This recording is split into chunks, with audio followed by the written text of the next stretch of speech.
मान्यवर आणि उपस्थित बंधू आणि भगिनींनो, साम टीव्ही आणि सकाळच्या माध्यमातून महिला सबलीकरण ह्याच्या कार्यशाळेला येताना मला आज अतिशय आनंद होतोय.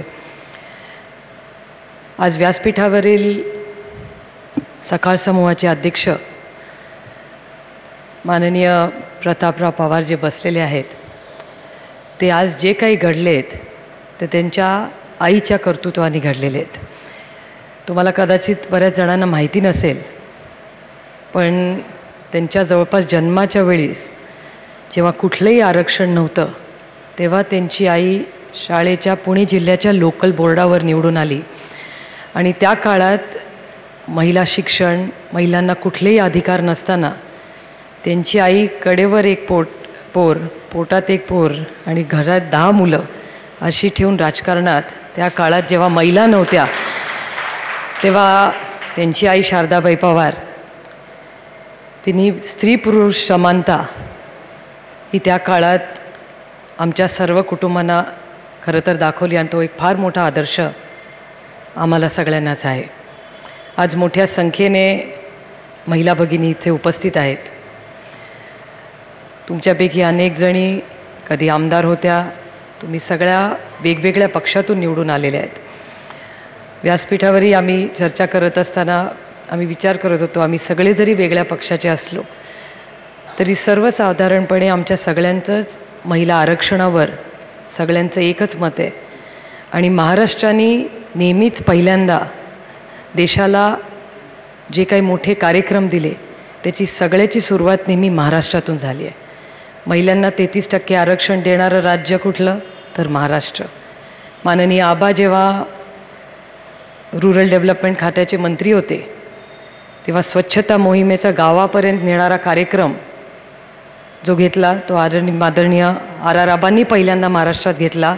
आणि आज आम्हाला अभिमान वाटतो केंद्रामध्ये काम करत असताना की महाराष्ट्राचा हा कार्यक्रम जो माननीय आबांनी स्वच्छतेचा केला, तंटामुक्तीचा केला, हा आज केंद्र सरकार देशात राबवतोय.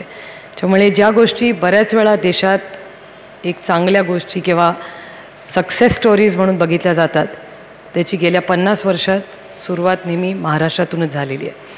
आणि मला आनंद होतोय की आजपर्यंत कुठल्याही समुदायाने किंवा पेपर किंवा चॅनलनी महिलांबद्दल असा आगळा वेगळा कार्यक्रम घेतला नव्हता.